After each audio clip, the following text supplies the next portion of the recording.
नमस्कार बच्चों। कक्षा छठी की हिंदी की पाठ्य पुस्तक मेधा का अध्याय 3 डॉक्टर मुत्तु लक्ष्मी रेड्डी। चलिए शुरू करते हैं। एक समय वह था जब बालिकाओं की शिक्षा तो दूर, उनका घर से निकलना भी अच्छा नहीं माना जाता था। लेकिन परिवर्तन संसार का नियम है। समाज में आए इन्हीं परिवर्तनों का अहम हिस्सा है नारी सशक्तिकरण। नारी सशक्तिकरण का अर्थ होता है नारी को शिक्षित करके इतना सशक्त और इतना मजबूत बनाना कि वह दूसरों के सामने हाथ ना फैलाए, अपने पैरों पर खड़ी हो।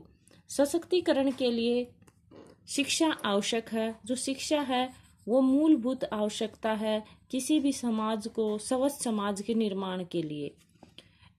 कुछ ऐसी ही नारी सशक्तिकरण की अलख जगाई थी डॉक्टर मुत्तु लक्ष्मी ने।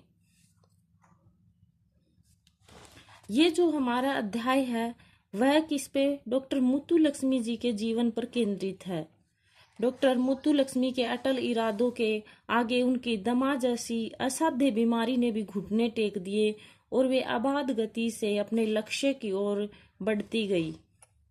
चिकित्सा के क्षेत्र में समाज सेवा तक उन्होंने जो परचम लहराया उससे वे सदा के लिए वंदनीय व अमर हो गई। आइए शुरू करते हैं। पापा, इस साल 15% लड़कियों ने आईएएस की परीक्षा पास की है। आईएएस की जो परीक्षा है वो हमारे देश की सर्वोच्च परीक्षा है, जिसका हम हिंदी में इसका जो फुल फॉर्म है उसको जाने तो इसका मीनिंग होता है, आई का मतलब होता है इंडियन एडमिनिस्ट्रेटिव सर्विस की परीक्षा पास की। भव्या का उल्लास का अर्थ होता है खुशी से भरा सवर वातावरण में गूंज उठा। देखिए ना, अब लड़कियां किसी भी क्षेत्र में लड़कों से पीछे नहीं हैं। इस पर दीक्षित जी ने कहा, ठीक कह रही हो बिटिया। क्या तुम जानती हो लड़कियों ने समाज में यह स्थान प्राप्त करने के लिए किन किन कठिनाइयों का सामना किया? कठिनाइयां मतलब मुश्किलों का। भव्या की प्रशंसूचक दृष्टि देखकर उसके पिता ने कहा, प्रशंसूचक का अर्थ है जैसे कि प्रश्न पूछने का भाव चेहरे पर होना। यह प्रश्न पूछने का जो भाव होता है उसको प्रशंसूचक कहते हैं। पिता ने कहा, आज से लगभग 100 वर्ष पहले महिलाओं के लिए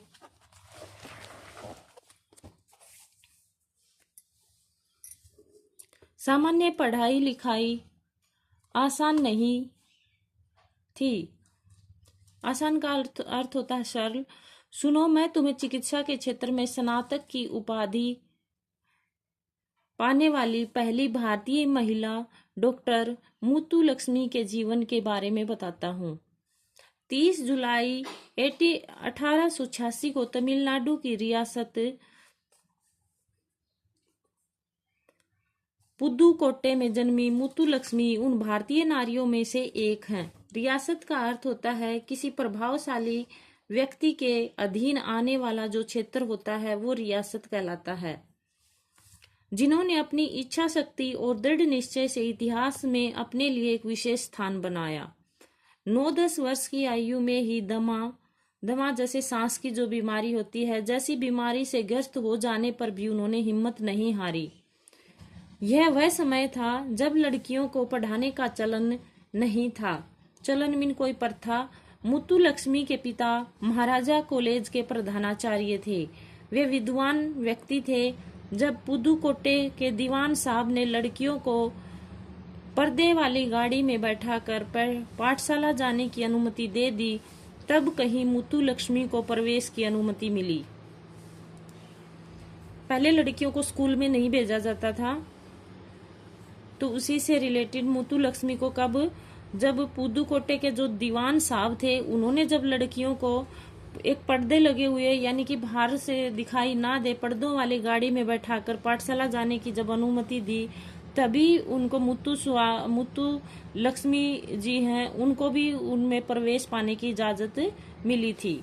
यद्यपि छात्रों को छात्रवृत्ति का लालच दिया गया, छात्रवृत्ति होती है वजीफा, इसमें कुछ पैसे या फीस कम की जाती है, परंतु बहुत कम बालिकाओं को पाठशाला आने के लिए प्रेरित किया जा सका, क्योंकि उस टाइम पढ़ाई का चलन नहीं था। तो इसलिए छात्रवृत्ति का लालच देने के बाद भी बहुत कम लड़कियां ही पाठशाला जाने के लिए तैयार हुई। स्वयं मुत्तुलक्ष्मी के पिता ने उसके अध्यापक से कहा था, मैं चाहता हूं कि मेरी बच्ची धोबी और दूध के हिसाब लिखने लायक पढ़ लिख जाए। बस उनके पिताजी यही चाहते थे कि वो इतनी पढ़ी लिखी हो कि नॉर्मल जो धोबी है, दूध है, थोड़ा बहुत अक्षर ज्ञान उनको हो जाए। उनके पिताजी इतना ही पढ़ाना लिखाना उनको चाहते थे।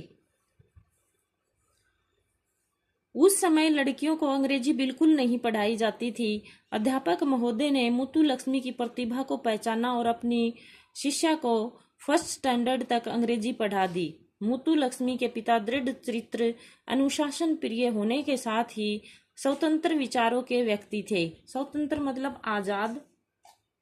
पुत्री की प्रतिभा को पहचान कर उन्होंने उसे आगे पढ़ने के लिए प्रेरित किया। उनको जब उनकी पढ़ाई में रुचि, जैसे मुत्तुलक्ष्मी जी की रुचि पढ़ाई में देखकर उन्होंने उनको और आगे पढ़ाने के लिए प्रेरित किया। उस दौर में मैट्रिक की जैसे 10वीं कक्षा की परीक्षा बहुत कठिन होती थी, जिस पर मुत्तुलक्ष्मी ने मैट्रिक की परीक्षा दी। 100 में से केवल 10 छात्र ही छात्र परीक्षा में उत्तीर्ण हुए।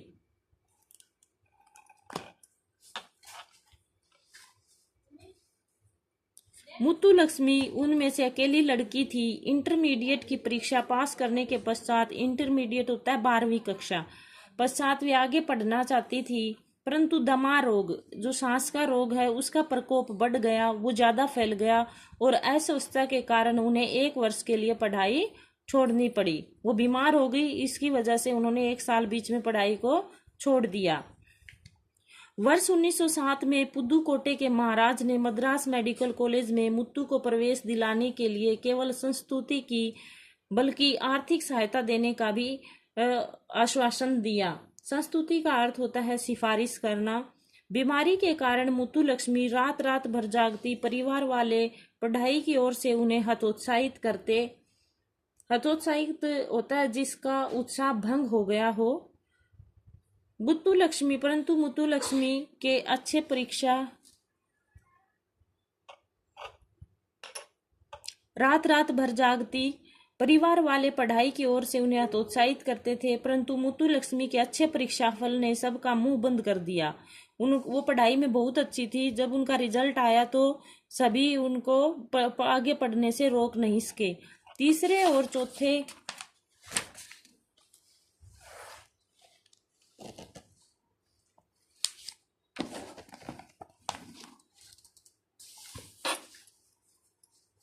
और चौथे वर्ष में शल्य चिकित्सा में उनके 100% अंक देखकर तो सबका मुंह खुला का खुला रह गया।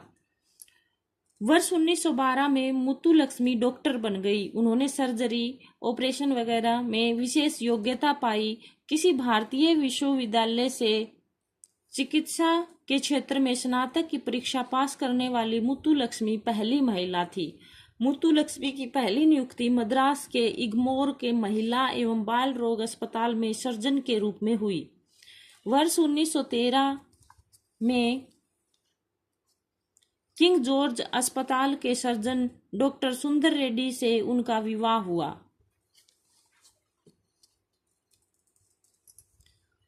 वर्ष 1925 में महिला एवं बाल रोगों के क्षेत्र में उच्च अध्ययन करने के लिए भारत सरकार की छात्रवृत्ति पर उन्होंने पहली विदेशी यात्रा की।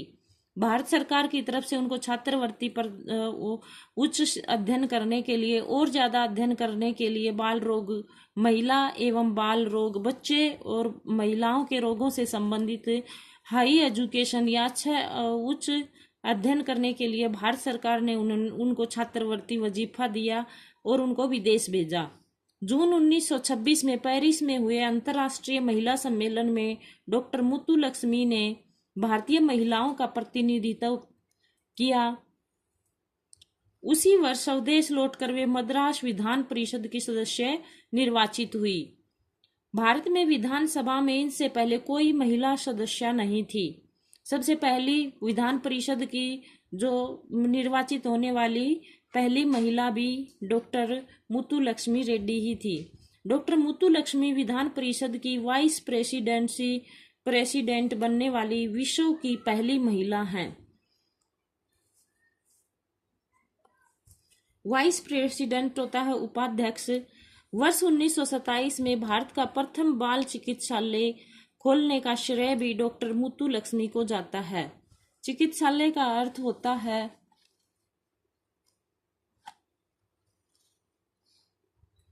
अस्पताल। अब डॉक्टर मुत्तुलक्ष्मी ने चिकित्सा के साथ साथ सामाजिक गतिविधियों में भी भाग लेना शुरू कर दिया। गतिविधियां होती है क्रियाकलाप। इसी दौरान श्रीमती सरोजिनी नायडू और अन्य बड़े बड़े नेताओं से भी उनकी भेंट हुई। अब डॉक्टर मुत्तुलक्ष्मी ने चिकित्सा के साथ साथ सामाजिक गतिविधियों में भी भाग लेना शुरू कर दिया। इसी दौरान श्रीमती सरोजिनी नायडू और अन्य बड़े बड़े नेताओं से भी उनकी भेंट हुई। विधायक के रूप में समाज सुधार के कार्य करते समय फरवरी 1929 में मंदिरों में देवदासी प्रथा के विरुद्ध विधान परिषद में बिल पास कराकर उन्होंने इस बुराई का उन्मूलन किया। उन्मूलन मतलब होता है समाप्त करना, के विरुद्ध का अर्थ होता है के खिलाफ या विरोध में। महिलाओं और बच्चों की शिक्षा और स्वास्थ्य संबंधी अनेक बिलों को पास कराने में उनकी महत्वपूर्ण भूमिका रही। आज स्कूलों में छात्र छात्राओं का जो स्वास्थ्य परीक्षण किया जाता है उसका आरंभ भी डॉक्टर मुत्तुलक्ष्मी ने ही किया। जैसे आजकल स्कूलों में कैंप लगाते हैं, बच्चों का स्वास्थ्य की जांच की जाती है, तो उसकी शुरुआत भी डॉक्टर मुत्तुलक्ष्मी द्वारा ही की गई। नारी शिक्षा के लिए स्कूल खुलवाने, बच्चों के लिए विशेष अस्पताल खोलने, बाल कल्याण केंद्रों की स्थापना करवाने में भी उनका विशेष योगदान रहा। उन्होंने क्या क्या करवाया? नारी शिक्षा के लिए उन्होंने स्कूल खुलवाए, बच्चों के लिए विशेष अस्पताल खुलवाए और बाल कल्याण यानी बच्चों की भलाई के जो केंद्र होते हैं उनकी स्वास्थ्य की जांच करना, उनको जागरूक करना बच्चों के प्रति, तो इन केंद्रों की स्थापना भी करवाई। वर्ष 1930 में वाई होम जैसी ख्याति प्राप्त संस्था की स्थापना का श्रेय भी डॉक्टर मुत्तुलक्ष्मी को है। यह संस्था अनाथ बच्चों और बेसहारा बालिकाओं की देखभाल करती है। बेसहारा जिसका कोई भी सहारा ना हो। डॉक्टर मुत्तुलक्ष्मी ने लंदन में वर्ष 1929 में हुए गोलमेज सम्मेलन में भी भाग लिया था। इनके साथ अन्य 2 महिला प्रतिनिधि थी, राजकुमारी अमृत कौर और बेगम शरीफ हमीद अली। नमक सत्याग्रह के दौरान जो महात्मा गांधी जी द्वारा चलाया गया नमक सत्याग्रह, महात्मा गांधी जी को जेल भेजे जाने और महिलाओं पर पुलिस द्वारा किए गए अत्याचारों के विरोध में इन्होंने मद्रास विधान परिषद का उपाध्यक्ष जो पद इन्होंने लिया था वो छोड़ दिया था। वर्ष 1935 में मद्रास मेडिकल कॉलेज के स्वर्ण जयंती समारोह में डॉक्टर मुत्तुलक्ष्मी ने कैंसर के रोगियों के लिए एक अस्पताल खोलने की इच्छा प्रकट की। स्वर्ण जयंती होती है कोई भी जो प्रयास है या कोई भी हम प्रयास जो किसी भी चीज के जो जैसे 50 वर्ष पूरे हो जाते हैं तो उसको हम स्वर्ण जयंती बोलते हैं। इस इच्छा को खुले आम से स्वागत किया गया और वर्ष 1952 में पंडित जवाहरलाल नेहरू द्वारा अडियार कैंसर इंस्टीट्यूट की नींव रखी गई। इंस्टीट्यूट होता है संस्थान। 18 जून 1954 को इस अस्पताल में कामकाज शुरू हो गया। आज इस विश्व प्रसिद्ध अस्पताल से प्रति वर्ष लगभग 80,000 रोगी चिकित्सा लाभ उठाते हैं। डॉक्टर मुत्तुलक्ष्मी वर्ष 1954 से 57 तक तमिलनाडु विधानसभा की सदस्य रही। वे चेन्नई नगर निगम की एल्डर वुमेन भी रही। 22 जुलाई 1968 को इनका स्वर्गवास हो गया। इनके द्वारा प्रज्वलित ज्योति के प्रकाश में आज भारतीय नारी हर क्षेत्र में उन्नति की सीढ़ियां चढ़ रही है। प्रज्वलित यानी कि जलाई गई। आप ठीक कहते हैं पापा, डॉक्टर रेड्डी जैसी महिलाएं सदा हमारे लिए प्रेरणा का स्रोत रहेंगी, कुछ सोचते हुए भव्या ने कहा। तो ये तो था आज का जो हमारा अध्याय था डॉक्टर मुत्तु लक्ष्मी रेड्डी। ये आज हमने इसकी जो है इसका पठन किया, पढ़ाई की, इसकी रीडिंग की हमने। इसके आने वाली क्लास में हम करेंगे इसके शब्दार्थ और जो कठिन शब्द हैं वो। तब तक के लिए बने रहिए लर्निंग पॉइंट के साथ। धन्यवाद।